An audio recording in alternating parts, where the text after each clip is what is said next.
আসসালামু শিক্ষার্থীরা সবাইকে স্বাগতম করছি অর্জন করতে আয়োজিত আরেকটি জ্ঞানমূলক ভিডিওতে। পিসিসি 25। তোমরা যারা ভিডিওর থাম্বনেল বা টাইটেল দেখে বুঝে গেছো যে এখনো কি সময় আছে বলতে, আমি ওই ধরনের কিছু বোঝাচ্ছি না যে মাত্র 7 দিনে তোমার এমনি এমন জাদুকরি কিছু টিপস দিব যার মাধ্যমে তোমরা এই 7 দিন পরেই তোমাদের A+ নিশ্চিত হয়ে যাবে।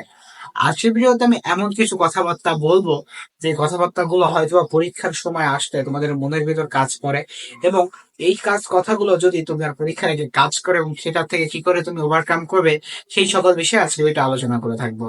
তো তুমি যদি আমার চ্যানেলে নতুন থাকো, আমি আব্দুল মাস্তাকিম পড়াশোনা করছি খুলনা বিশ্ববিদ্যালয়, এবং চলো বেশি কথা না বাড়িয়ে আজকের ভিডিও শুরু করা যাক। তো আজকের ভিডিওর যে টপিকটা এটা হচ্ছে কি, পরীক্ষার আগে আসলে আমাদের ভিতর কোন ধরনের টেনশন কাজ করে। তো প্রথম যেটা সেটা হচ্ছে সময়, অর্থাৎ যেটা ভিডিও সামনে দিলাম।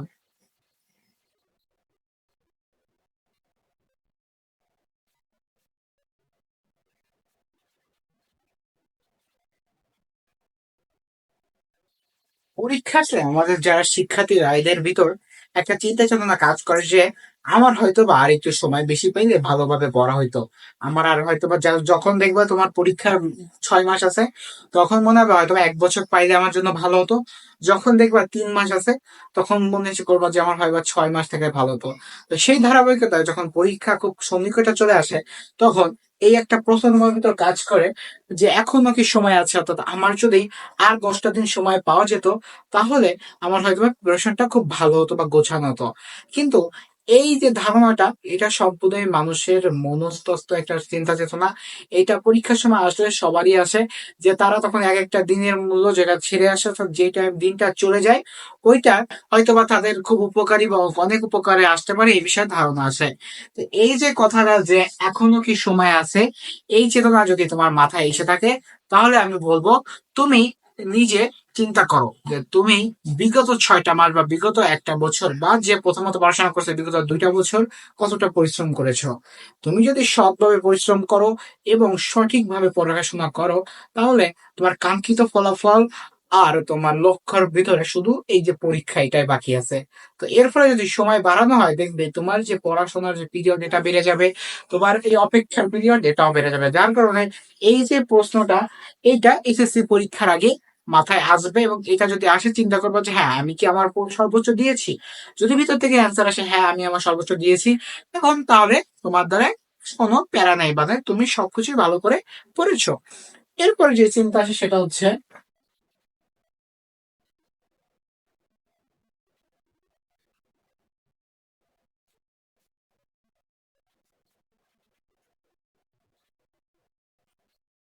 আমি কি পারবো। এই কথাটা কখন আসে মাথায়? যখন তুমি অনেক পড়তেছো না, তোমার পড়াশোনা হয়ে গেছে, অনেক কিছু গুছিয়ে যখন নিয়ে এসেছো, লাস্ট টাইমে তোমার পড়াশোনার যে কোয়ান্টিটি এটা কিন্তু অনেক বেশি। ফলে আগে পরে যেভাবে পড়ছো, একটা অধ্যায় ধরে পড়ছো অথবা একটা টপিক ধরে পড়ছো, তখন কিন্তু এই জিনিসটা মনে হয় নাই। কিন্তু যখন তুমি ফুল বই রিভিশনে যাবে, তখন তোমার ভিতরে এই চিন্তা আসবে, আচ্ছা এত বড় বই, এত বড় টপিক, এত কিছু আমি কি পারবো? আমার দ্বারা কি সম্ভব? আমি কি এত কিছু মনে রাখতে পারবো? এখন কথা হচ্ছে তুমি জিনিসটা কিভাবে স্ট্রাকচার ভাবে মনে রাখতে চাচ্ছ বা মনে রাখছো, সেটা তোমার উপর। তুমি যদি পূর্বের মতো করে, অর্থাৎ তোমার প্রথম টপিক পড়ছো, এরপরে তোমার চ্যাপ্টার পড়ছো, সেটা দিয়ে প্রশ্ন পড়ছো, প্র্যাকটিস করছো, বা যেইভাবে যা আছে সেইভাবে যদি করে আসো, তাহলে এই যে প্রশ্নটা না, এটা তোমার কিন্তু আর কোনো ভয়ের কারণ হবে না। তো তুমি যদি সকল জিনিস সেই ধারাবাহিকভাবে করে আসতে পারো, এবং এই অবধি যদি সেই অবধি, অর্থাৎ এই অবধি যদি সবকিছু সেইভাবে করো, তাহলে অবশ্যই তুমি পারবে। তুমি কেন পারবে না? এটা তো এমন কিছু না যে তোমার হয়তো এভারেস্টে ওঠার মতো কথাবার্তা, যে এভারেস্টে জাস্ট একটা পরীক্ষা, একটা পাবলিক পরীক্ষা, আমার এই পাবলিক পরীক্ষাটা দিতে হবে। এরপরে আর যে প্রশ্নটা মাথায় কাজ করে সেটা হচ্ছে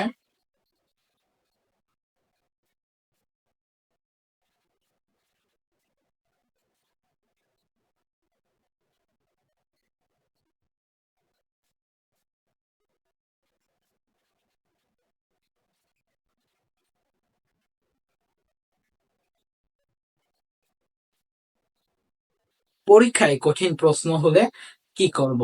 এই যে চিন্তা চেতনা, এই চিন্তা চেতনা এসেছে হচ্ছে আমাদের অনলাইনে বিভিন্ন ভিডিও আছে, যেখান থেকে তোমরা এগুলো দেখে এই নেগেটিভিটি তোমাদের ভিতর ঢুকিয়ে ফেলছো। এখন পরীক্ষায় যদি প্রশ্ন কঠিন আসে, তুমি আমার একটা কথা বলো, তুমি কি পরীক্ষা দিবে না? তুমি শুধু সহজ প্রশ্নের জন্য এতদিন প্রস্তুতি নিয়েছো?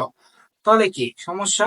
কোনো সমস্যা না। কারণ যখন তুমি তোমারটা সম্পূর্ণভাবে প্রিপারেশন নিয়েছো, তুমি ভালোভাবে পড়েছো, যখন তোমার পরীক্ষায় কঠিন প্রশ্ন আসবে বা সহজ প্রশ্ন, অবশ্যই তুমি তোমার পরীক্ষায় ভালো মার্কের উত্তর দিয়ে আসতে হবে। তুমি যাই করো, ওই যে আমি বললাম না, একটা কথা আছে যে তুমি লাস্ট 2টা বছর পড়াশোনা করেছো কিন্তু তুমি পরীক্ষা খারাপ দিয়েছো, কেউ বিশ্বাস করবে না যে তুমি লাস্ট 2টা বছর পড়াশোনা করেছো। আর তুমি লাস্ট 2টা বছর খেলাফেলা করছো, ভালো করে পড়ো নাই, কিন্তু পরীক্ষা 2 মাস কি আগে, 3 মাস অর্থাৎ 2 মাস বা 3 মাস আগে ভালোভাবে পড়ে তোমার পরীক্ষা ভালো হয়েছে, রেজাল্ট ভালো হয়েছে, বিশ্বাস করো, লোকজন বিশ্বাস করবে যে তুমি 2 বছর ধরে অনেক পড়াশোনা করেছো। তো এটাই মেইন কথা, যে তুমি কি পড়েছো কি না পড়েছো এটা কেউ জিজ্ঞাসা করবে না, তোমার রেজাল্ট দেখবে, সেটাই মেইন। তার ফলে যদি প্রশ্ন কঠিন হয়ও, তোমার কিন্তু এখানে কুইট করার কোনো অপশন নেই। তোমার অবশ্যই এখানে সব প্রশ্নের উত্তর দিয়ে আসতে হবে, ভালোভাবে উত্তর দিয়ে আসতে হবে এবং বুঝে বুঝে উত্তর দিয়ে আসতে হবে। তো এই ছিল আজকের ভিডিওতে আমি এটা বললাম যে এখনো কি সময় আছে বলতে, আমি বোঝানো হচ্ছি যে আমাদের পরীক্ষার আগে এই যে 3টা কনফিউশন, এই 3টা কনফিউশন আমাদের মাথায় প্রচুর আসে, এবং এই প্রশ্নের কারণে আমরা অনেক পড়াশোনা আমাদের ব্যাহত হচ্ছে। ফলে তোমাদের অনেক ভিডিও দেখতেছি, অর্থাৎ মানে কমেন্টে যে কথাবার্তাগুলো বলতেছো, যার কারণে এটা বানানো, যে এই চিন্তা চেতনা যদি আসে, এগুলোকে কিভাবে অ্যাভয়েড করবা বা কিভাবে কি, আর কি কি ভিডিও চাও সেটা অবশ্যই জানাবা। আর এছাড়াও এসএসসি পজিশনের আরো বিভিন্ন ভিডিও আসতেছে। তো সেই অবধি সুস্থ থাকো, সুন্দর থাকো, পড়াশোনার সাথে থাকো, লাস্ট টাইম খুব মনোযোগের সাথে থাকো। আসসালামু আলাইকুম।